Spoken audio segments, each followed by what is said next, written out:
guys and welcome back to the channel. Forgive the surroundings, I've just stuck myself anywhere that is easy in the house, so you've just got my perfume behind me at the minute. I've just had a real stinker of a week. I haven't been very well, I've had migraine aplenty, headaches. I look like a ghost right now, I've just seen on camera. So I didn't get my what I watched done last week. I just wasn't feeling very well, so I'm doing it now, and I'm going to have the 2 weeks into one and try and push through it as quick as I can so that you don't have to sit and watch a massive damn video. So this will be pretty much 2 weeks because today's Saturday, so we're almost at the end of a week. Tomorrow night I know the football match is England v Italy in the final of the Euros, which my husband will want to be glued to. I'll probably watch it because it's the final. So I think it's a pretty safe bet. I probably won't watch any more movies this week. So I think that this will be the complete what I watched for 2 weeks instead of one. So let's see if I can get this done relatively sharpish. Okay, so I think I ended off with Short Term 12 last time. I'm sure I did. I don't remember. Yes, I do remember talking about it, but it looks like I watched the movie Way Down on the same night and I don't remember talking about that, so I'll just start with that one. Way Down is actually also known as The Vault. This is a movie with Freddie Highmore in. It is very similar in storyline to the TV show Money Heist, which is one of my all-time favourite TV shows. Obviously it's not quite as good as that, but the basic premise is here that Freddie Highmore's character is an engineer, but he is the best of the best. Everyone wants him, every university wants him, every business wants him. He's a genius. But people that also want him are individuals that want to crack into the most difficult safe in the world to get into. I think it's in Spain. Right, yep, the Bank of Spain. So they want to break into this bank, the Bank of Spain, on the same night as the World Cup final, which Spain is in, so the world is obviously completely distracted. There is story behind what they want to get and why, which I won't tell you. You watch the movie. It's not your straightforward case of criminals want to break into a bank and steal money. A little bit more to it. So this is a story about this guy's been hired along with numerous other experts, and it's up to them to solve the issue and the problem of the vault, which is what I seen that it was called, and then when I looked it up on IMDb it's known as Way Down. I knew it as The Vault, but it's a nice little watch. What did I give it? I give it a 3 out of 5, which means I enjoyed it. Very straightforward, nowhere as good as Money Heist if you did watch that, but well worth a watch. Do they solve the issue of the safe? Do they get in there, or should I say the vault, and what happens? What's the end effect? So yeah, I'd recommend that one.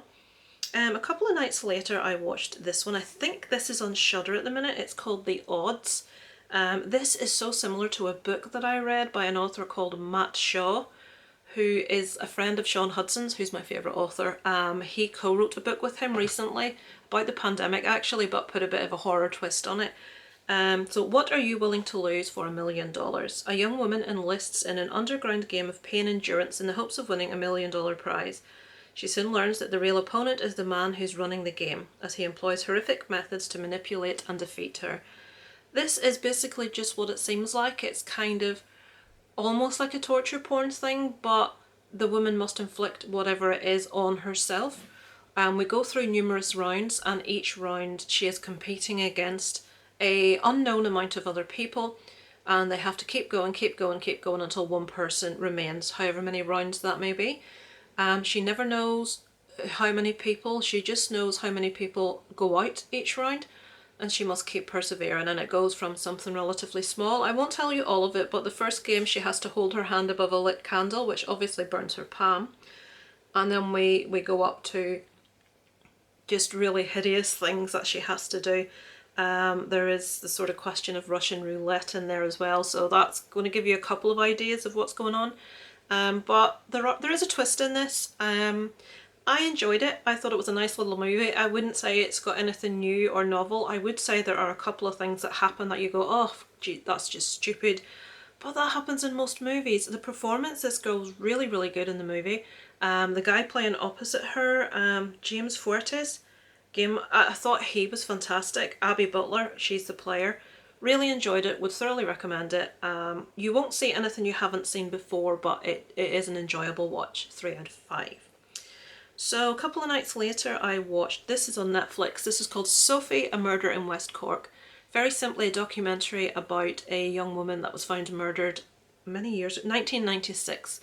The village she's found murdered in has never had a murder before. It's very quiet, it's very peaceful, rural Irish countryside. And this is an investigation into who may be responsible.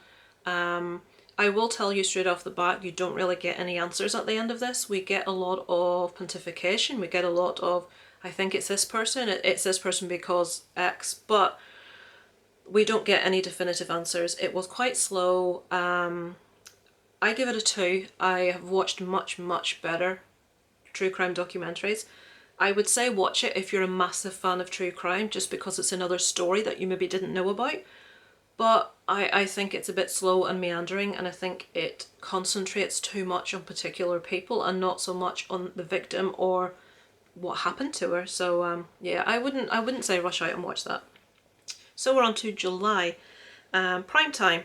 Right, this is now is this Polish?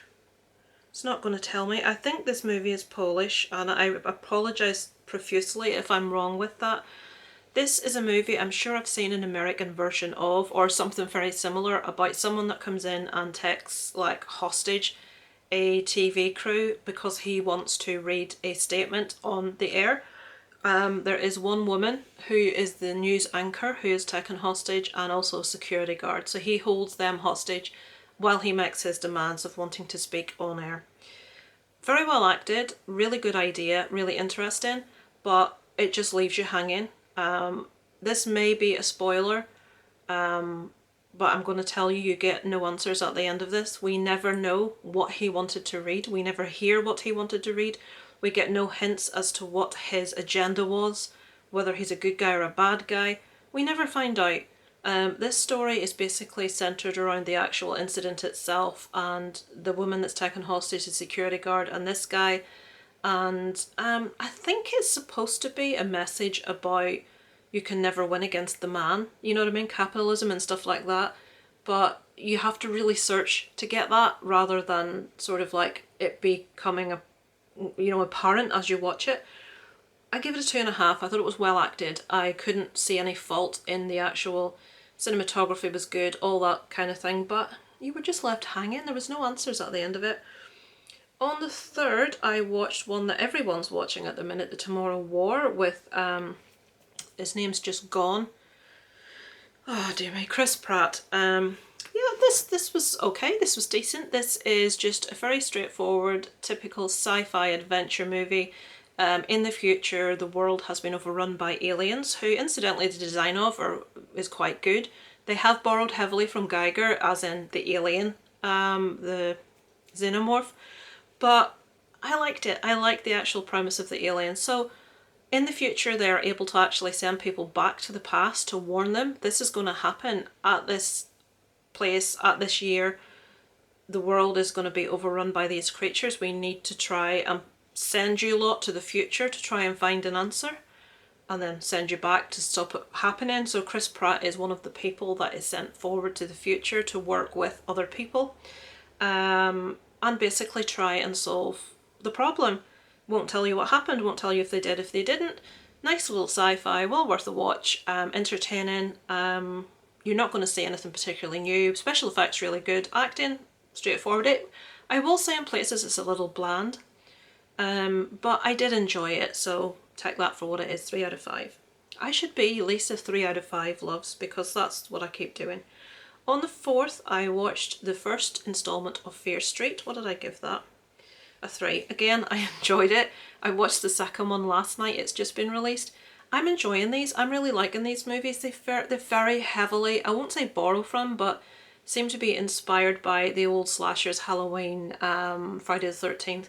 But not only are they similar to, they actually do things that are obvious homages to, you know, really blatant, even to the part of on the second one. We have a baghead character, which is obviously taken straight from Jason. I like them. We have, I don't want to tell you too much, you don't need to know too much to watch these, but anyone that I know that watches me, I think has seen these movies. I think they are written either by R.L. Stine, who does Goosebumps, or someone very closely linked to him. I'm not sure if I'm wrong or right there. Hopefully I'm not.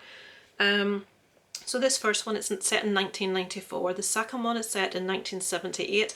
The last one is maybe 1655 or so, 1600s. That's obviously going to go back to the witch trials. This is about people that become possessed or cursed by the spirit of a witch, and they go on to do really horrible things, kill lots of people. And this is a group of young people trying to stop that from happening, trying to work out what they can do to stop this curse.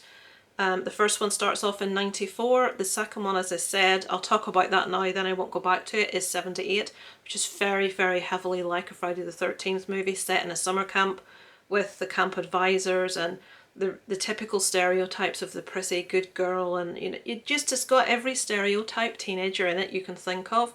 It's got, no, what's her, no, I'll have to look it up later because she wasn't in this one. The girl that plays Max in Stranger Things with the red hair, oh, she is so beautiful, her hair. She is in the 1978 one as one of the campers. She's just such a beautiful girl. I just hope she doesn't fall into the Hollywood sort of stereotype of bleaching her hair and tanning her skin. She's just so naturally beautiful with a beautiful red hair and pale skin.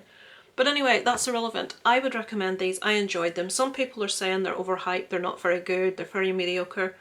If you like your typical slasher, Friday the 13th, Halloween style thing, these borrow very heavily from those. As a matter of fact, I would say they actually blatantly do it to pay homage to those movies. So if you like those, I think you'll enjoy these. They're fun. Slashers. Loads of people getting killed. They're fun. On the 5th, I watched 49 Pulses. This was sad. This is a documentary about the infamous shooting in the nightclub Pulse in Florida, where 49 people were shot dead in the nightclub. Now, that number really should be 50. There was an individual that did survive, but went on later to die. And the friends and family members believe very closely that what led to his death was this evening. If that had never happened, this guy would not have gone on to die, so it really should be 50. So 49 victims, it says, utilising survivor interviews, reenactments and police body cameras, this documentary examines the Orlando nightclub shooting, one of the worst mass shootings in US history. As I say, it interviews a lot of people that were there, and it's just hideous. It's horrendous. Just such a waste of life.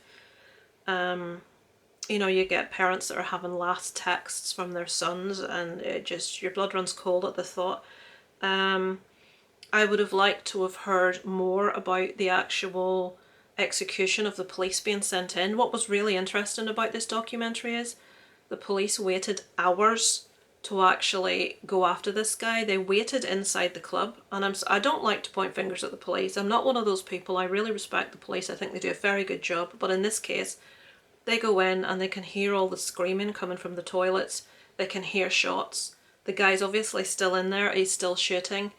They're all there. They're trained, serve and protect. They need to put themselves between that perpetrator and those victims, and they don't. And there are people that died, not from fatal gunshot wounds, but from loss of blood. They bled out because they lay there for 3 hours because the police didn't go in hard enough. I would have liked there to be more concentration around that side of things, which they did cover, but it is, if you're interested in the story, it's an interesting documentary to watch. It is on Amazon Prime at the moment, so that's 49 Pulse. It's a very sad story.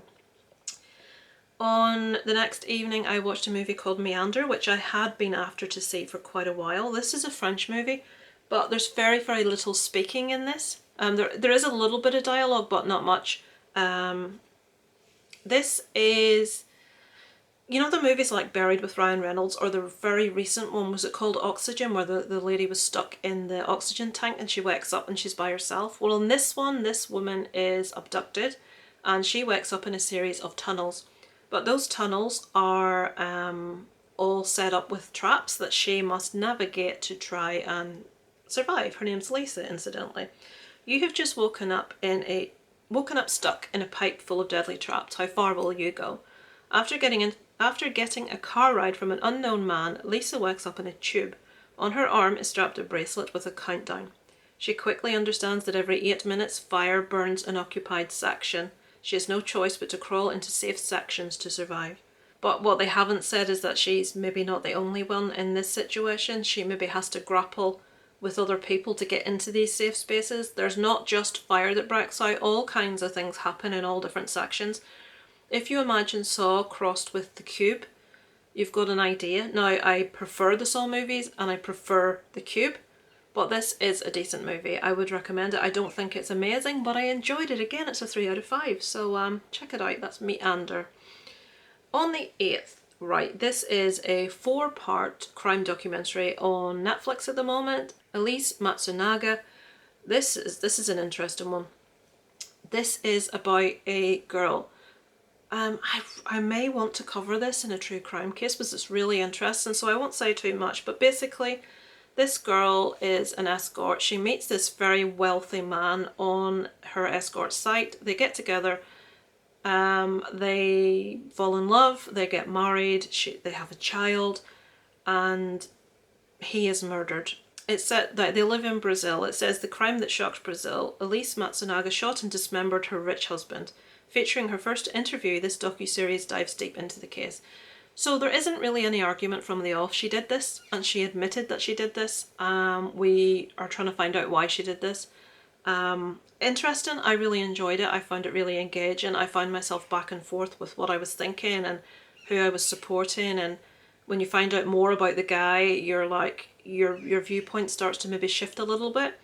But then when it shows you certain aspects of her from personal like video camera footage that's been taken by her and her husband, you're like thinking, you know, you're not the nicest type of person. But then you're looking at what she's gone through.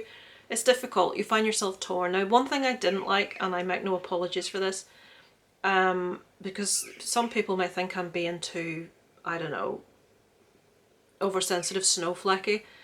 I hate hunting with a vengeance for fun, for sport, shooting things just for the crack. No, I don't like it. And this couple, I will say, if you watch this and if you're a similar viewpoint to me, there are a lot of photographs shown of them with trophies, as in dead animals that they've shot. So massive big beasts, big majestic gorgeous animals that they have shot and killed. They go on these hunt things, so that is littered through it quite a bit.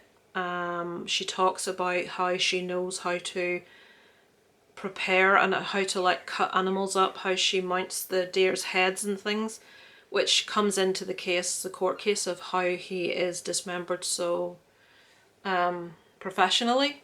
This girl has come from a background of basically having to very much fend for herself and having to be able to slaughter, to kill, to eat, which I don't have that much of an issue with. When you're eating, you're killing something to eat, you're from a poor background and that's just what happens. I do have issue with rich people that hunt for sport and pose with the dead animal. I hate it. There is quite a bit in this about that, so just fair warning, if you do watch it, you will see photographs of these animals dead. Any more birds outside want to say something? Thank you. You see, I feed them too much. I obviously give them too much seed and too many fat balls. So it is really interesting, it's really engaging, it's a really fascinating story, but be warned, those photographs are in there. I gave that a 3.5 out of 5.